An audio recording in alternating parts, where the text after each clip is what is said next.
하나님께서 이 아침에 주시는 말씀 시편 80편 1절에서 19절까지의 말씀입니다. 시편 80편 1절에서 19절까지의 말씀 교독하겠습니다. 아삽의 시 인도자를 따라 소승납 에두세에 맞춘 노래. 요셉을 양떼같이 인도하시는 이스라엘의 목자여 귀를 기울이소서. 그룹 사이에 좌정하신 이여 빛을 비추소서. 에브라임과 베냐민과 므낫세 앞에서 주의 능력을 나타내사 우리를 구원하러 오소서. 하나님이여 우리를 돌이키시고 주의 얼굴빛을 비추사 우리가 구원을 얻게 하소서. 만군의 하나님 여호와여 주의 백성의 기도에 대하여 어느 때까지 노하시리이까. 주께서 그들에게 눈물의 양식을 먹이시며 많은 눈물을 마시게 하셨나이다. 우리를 우리 이웃에게 다툼거리가 되게 하시니 우리 원수들이 서로 비웃나이다. 만군의 하나님이여 우리를 회복하여 주시고 주의 얼굴의 광채를 비추사 우리가 구원을 얻게 하소서. 주께서 한 포도나무를 애굽에서 가져다가 민족들을 쫓아내시고 그것을 심으셨나이다. 주께서 그 앞서 가꾸셨으므로 그 뿌리가 깊이 박혀서 땅에 가득하며 그 그늘이 산들을 가리고 그 가지는 하나님의 백향목 같으며 그 가지가 바닥까지 뻗고 넝쿨이 강까지 미쳤거늘 주께서 짜여 그 담을 허시사 길을 지나가는 모든 이들이 그것을 따게 하셨나이까. 숲속의 멧돼지들이 상해하며 들짐승들이 먹나이다. 만군의 하나님이여 구하옵나니 돌아오소서. 하늘에서 굽어오시고 이 포도나무를 돌보소서. 주의 오른손으로 심으신 줄기요 주를 위하여 힘있게 하신 가지니이다. 그것이 불타고 배임을 당하며 주의 면책으로 말미암아 멸망하오니 주의 오른쪽에 있는 자 곧 주를 위하여 힘있게 하신 인자에게 주의 손을 얹으소서. 그리하시면 우리가 주에게 물러가지 아니하오리니 우리를 소생하게 하소서. 우리가 주의 이름을 부르리이다. 함께 읽겠습니다. 만군의 하나님 여호와여 우리를 돌이켜 주시고 주의 얼굴의 광채를 우리에게 비추소서. 우리가 구원을 얻으리이다. 아멘. 오늘 말씀을 가지고 하나님이여 우리를 회복하여 주소서라는 제목으로 오늘 함께 말씀 나누기 원합니다. 오늘 시편 80편은 이스라엘이 외세 침략으로 인해 고난을 겪고 있는 상황에서 하나님께 드리는 탄식과 회복의 간구라고 할 수가 있습니다. 이스라엘 민족은 하나님의 인도하심을 받아 애굽에서 해방되어 약속의 땅 가나안에 정착하게 되었습니다. 오늘 본문 8절 말씀을 보시면 이 모습을 이렇게 묘사하고 있습니다. 주께서 한 포도나무를 애굽에서 가져다가 민족들을 쫓아내시고 그것을 심으셨다라고 이렇게 오늘 저자가 말하고 있습니다. 하나님이 애굽에서 고통받던 이스라엘을 가나안 땅으로 인도하셨습니다. 그리고 하나님은 그들을 그저 심는 것에서 끝내시는 것이 아니라 그들을 가꾸시고 소중히 여기셔서 또 번성하게도 하십니다. 하나님이 함께 하실 때에 이스라엘은 사방으로 퍼지고 또 견고하게 되는 것이죠. 그러나 시간이 지나면서 이스라엘 백성은 하나님의 말씀을 저버리고 우상 숭배와 불순종에 빠집니다. 하나님의 지속적인 경고에도 불구하고 돌이키지 않은 결과로 하나님은 징계 도구로 아수르 제국을 사용하신 것이고 오늘 말씀은 바로 그 멸망 직전 혹은 멸망 직후의 절망적인 상황을 배경으로 하고 있는 것이죠. 그래서 지금 북이스라엘은 아수르의 공격으로 인해 국토는 황폐해지고 울타리는 무너지고 백성은 흩어지거나 포로로 끌려가는 그러한 처참한 참담한 현실을 겪은 것입니다. 그래서 이러한 일을 보며 저자는 이렇게 말합니다. 12절과 13절에 보시면 주께서 어찌하여 그 담을 허시사 길을 지나가는 모든 이들이 그것을 따게 하셨나이까. 숲속에 멧돼지들이 상해하며 들짐승들이 먹나이다. 이 외침은 단순히 군사적 패배에 대한 절망이 아니라 하나님이 자신들을 더 이상 돌보지 않으신다는 그 두려움과 슬픔이 담긴 절규라고 할 수가 있습니다. 한때 하나님의 특별한 은혜를 받았던 민족이 이제는 비웃음과 조롱거리, 짐승들의 밥이 된 포도나무처럼 무기력하게 버려졌다라고 하면서 탄식하고 있는 것입니다. 여러분, 어제 남유다가 그렇게 비참하고 절망적인 상황에 놓였었고, 그리고 오늘도 북이스라엘이 벌어진 것 같은 상황에 놓이게 된 이유가 무엇입니까? 그것은 그들이 하나님을 떠났기 때문입니다. 하나님을 외면하고 하나님의 말씀을 떠나 우상 숭배하고 불순종하였기 때문에 이 지경까지 이르게 된 것입니다. 그들은 하나님이 선지자들을 보내셔서 계속해서 경고하실 때 속히 돌이켜야 했습니다. 우리가 잘못했구나, 모든 우상을 몰아내고 이방의 문화를 버리고 하나님께 돌아가 하나님의 말씀대로 살아가자라고 돌이켜야 했다는 것이죠. 그러나 그들은 어떠한 회개도 없이 계속해서 죄악을 지은 것입니다. 그리고 그 결과는 하나님께 버림을 받은 것처럼 느껴지는 절망적인 상황에 이르게 되는 것입니다. 여러분, 이러한 상황을 보면서 오늘 저자는 하나님께 기도하는 것입니다. 오늘 3절 말씀해 보시면 하나님이여 우리를 돌이키시고 주의 얼굴빛을 비추사 우리가 구원을 얻게 해달라고 기도합니다. 오늘 이와 비슷한 구절이 오늘 본문에 두 번이나 더 반복이 됩니다.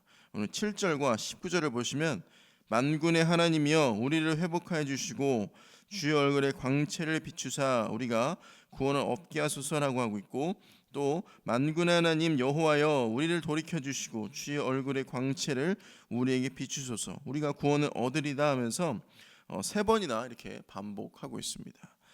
그런데 여기서 보시면 7절에 조금은 표현이 다르게 되어 있습니다.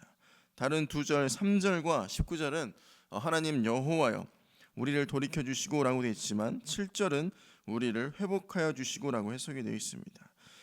그런데 영어 버전으로 보시게 되면 모두 다 같은 단어로 되어 있습니다. Restore us라고 세 구절이 똑같이 영어로 해석이 되어 있습니다. 그래서 단어가 조금 달라졌을 뿐이지 사실은 세 구절이 같은 의미라고 보아야 할 것입니다. 저자는 하나님께 이스라엘을 회복시켜 달라고 돌이켜 달라고 세 번이나 간구하고 있는 것입니다. 그런데 무엇을 회복시켜 달라고 하는 것이겠습니까? 저자가 세 번이나 하나님께 기도하며 회복시켜 달라고 하는 것이 무엇이겠습니까? 그것은 이스라엘의 영적 회복을 간구하는 것입니다. 지금 이스라엘의 영적 상태는 하나님으로부터 완전히 멀어진 영적으로 황폐해지고 메마른 상태입니다. 하나님과의 관계가 단절된 상태라고 할 수가 있는 것이죠. 그러므로 이스라엘이 다시 살아나는 방법은 죄악된 길에서 돌이켜 다시 하나님께로 돌아오고 주님을 향한 올바른 신앙과 믿음을 회복하는 길밖에는 없는 것이었습니다. 하나님과의 관계가 회복될 때 비로소 하나님의 은혜가 임재가 하나님의 은혜로 임재가 다시 그 삶의 빛을 비추게 되는 것입니다. 바로 이것이 시편 기자가 간절히 구했던 주의 얼굴 광채입니다. 시편 기자는 회복시켜 달라라고 기도한 후에 주의 얼굴의 광채를 비추어 달라라고 이어서 말을 하고 있습니다. 주의 얼굴의 광채를 비추는 것에 대해서 민수기 6장 25절과 26절에는 이렇게 말하고 있습니다. 여호와는 그의 얼굴을 내게 비추사 은혜 베푸시기를 원하며 여호와는 그 얼굴을 내게로 향하여 드사 평강 주시기를 원하노라라고 이렇게 기록하고 있습니다. 즉 주의 얼굴의 광채를 비춘다는 것은 하나님이 그 삶의 은혜와 평강을 주신다는 것을 의미하는 것이죠. 이 빛은 단순히 문제를 해결한 것을 넘어 그 영혼을 소생시키시고 삶의 황폐함을 걷어내며 잃었던 기쁨과 소망을 되찾게 하여 주는 것입니다. 이처럼 하나님의 얼굴의 광채가 우리에게 비춰질 때 우리는 마침내 진정한 구원의 기쁨을 얻게 되는 것입니다. 여러분, 시편 기자가 우리가 구원을 얻게 하소서라고 이어서 말하고 있습니다. 그가 이렇게 외쳤던 구원은 단순히 외세 압제에서 벗어나거나 잃었던 땅을 되찾는 물질적인 구원만을 의미하는 것이 아닙니다. 그것은 죄로 인해 단절되었던 하나님과의 관계가 회복되고 영적인 죽음에서 생명으로 절망의 그림자 속에서 참된 소망으로 나아가는 총체적인 구원을 의미합니다. 하나님이 얼굴이 우리에게 향하고 그분의 빛이 우리의 삶에 비춰질 때 우리는 비로소 죄 용서함을 받고 영혼의 회복됨을 경험하게 되는 것입니다. 우리의 삶을 짓누르던 모든 어둠과 절망은 물러가고 하나님의 평안과 은혜가 그 자리를 충만하게 채우게 되는 것입니다. 여러분, 그러므로 우리의 삶이 무너졌을 때 우리가 가장 먼저 해야 하는 것, 점검해야 하는 것은 무엇입니까? 바로 우리의 신앙입니다. 나의 영적인 상태가 지금 건강한가? 하나님과 나와의 관계가 올바른 관계에 있는가를 확인해야 합니다. 왜냐, 이것이 그 어느 것보다 중요하며 이것이 무너지면 사실 다 무너진 것과 다름이 없기 때문입니다. 그래서 우리는 신앙을 잘 점검해야 합니다. 지금 나의 신앙이 무너져 있다 한다면, 하나님을 떠나 있다, 관계가 무너져 있다 한다면 오늘 시편의 저자처럼 하나님께 기도해야 할 것입니다. 하나님이여, 우리를 회복시켜 주시옵소서.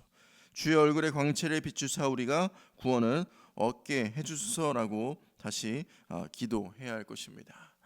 여러분, 우리의 신앙이 무너졌다고 해서 하나님이 그런 우리를 결코 버리지 아니하십니다.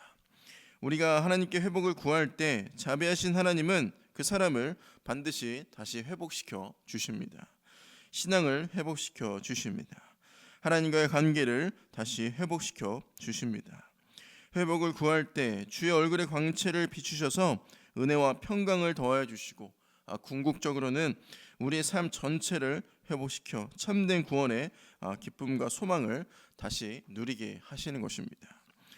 여러분, 다른 것이 다 무너져도 하나님을 향한 신앙이 회복되면 그 신앙이 우리의 삶을 다시 세우는 시작점이 되는 줄 믿으시기를 바랍니다. 상황은 여전히 어렵고 현실은 여전히 막막할지라도 하나님과의 관계가 다시 회복되면 그 속에서 새로운 희망이 피어나고 무너졌던 삶이 다시 일어서며 절망 속에서도 찬양과 감사가 회복될 것입니다. 독수리 날개쳐 올라가듯 그 인생은 다시 날아오르게 될 것입니다. 여러분, 그러므로 모든 것이 무너진 것 같은 상황과 환경 속에 계십니까? 지금 이 순간 우리 심령을 돌아보며 이렇게 믿음으로 고백하시기를 바랍니다. 하나님이여, 우리를 회복시켜 주시고 주의 얼굴의 광채를 비추사 우리가 구원을 얻게 하소서. 여러분, 이 기도가 오늘 우리의 삶 가운데 이루어지기를, 이 기도를 통하여 하나님께서 다시 우리에게 은혜와 평강을 부어주시기를 간절히 소원합니다. 그리하여 무너진 것 같던 우리 인생 속에 하나님의 구원의 빛이 다시 비추고 그 빛 가운데 믿음의 길을 새롭게 걸어갈 수 있는 우리가 될 수 있기를 바랍니다. 우리가 하나님께 온전히 돌아설 때 하나님은 우리를 품으시고 영원한 회복과 승리의 길로 인도하실 것입니다. 주 안에서 우리를 다시 온전하게 하실 것이며 우리 삶에 무너졌던 모든 것을 다시 회복시켜 주실 줄을 믿습니다. 이 회복의 은혜가 눈을 들어 주님을 바라보며 회복을 간구하는 저와 여러분 모두의 삶에 충만할 줄을 믿습니다. 여러분, 그러므로 이 사실을 믿으시고 오늘도 우리의 영과 우리의 삶에 무너졌던 모든 것들을 다시 회복시켜 주실 하나님만을 굳건하게 믿고 바라보며 또 기대하며 주님 안에서 소망을 품고 담대하게 오늘 하루를 살아갈 수 있는 저와 여러분 우리 모두가 될 수 있기를 바랍니다.